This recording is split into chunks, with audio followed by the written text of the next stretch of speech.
Mapping erosion control. Have you ever seen that plastic fencing around a building site? Did you wonder why it was there? The answer is erosion control. Before an architect begins to design a building, she or he must conduct a site survey.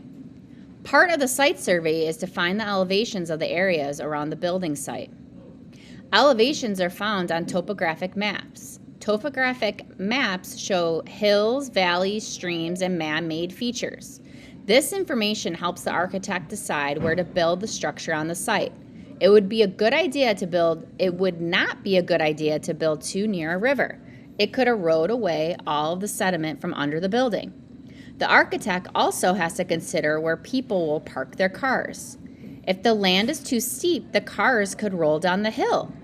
Much of the information needed to design the building site is shown on a topographic map. After the architect decides where to place the building on the site, she must consider erosion. Before a building can begin, the trees will be cut down. All the plants will be scraped away by bulldozers. Water is a major cause of erosion. Plants, however, hold soil in place. After the plants are gone from the site, rain will cause the soil to move downhill. The architect will use the topographic map to predict the direction the soil will move. She will tell the builder where to place fences to help stop erosion. This is why the information from the topographic map is valuable. The plastic fences around the building sites are called silt fences. Silt is a very dense sediment. These fences are placed at the bottom of the hill or along a roadway.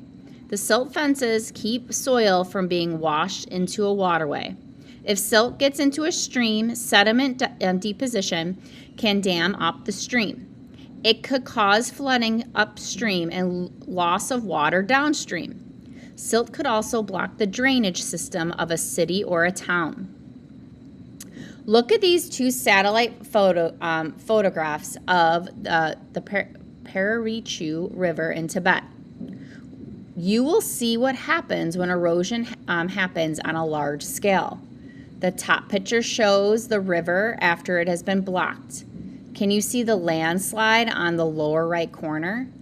This landslide was caused when heavy rains loosened the soil and rock at the top of the hill. Gravity caused them to slide down into the river.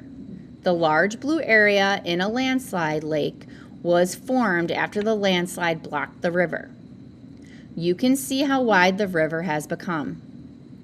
The bottom photograph was taken almost a year later.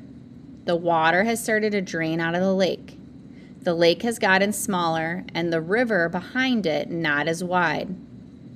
It is obvious that the land around the lake has hills and valleys.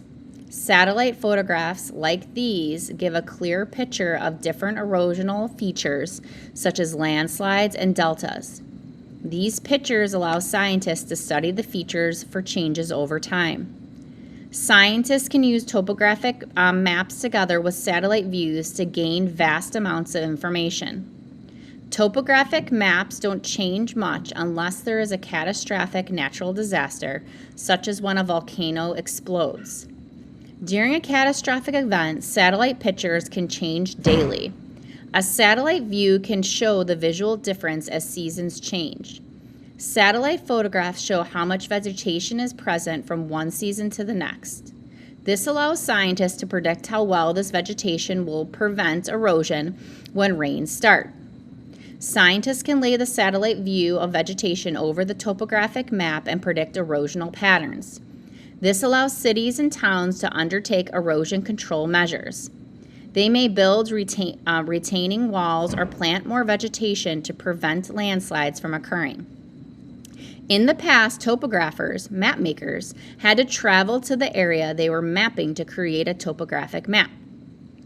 Now, using satellites, scientists have been able to generate a complete digital topographic map of over 99% of the Earth.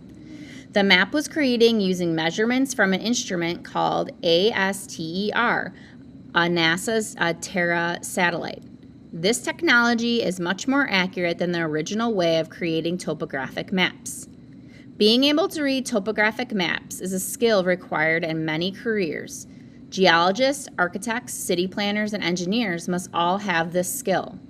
Whether they are reading the older paper topographic maps or the newer digital topographic maps, these tools allow them to do their jobs well.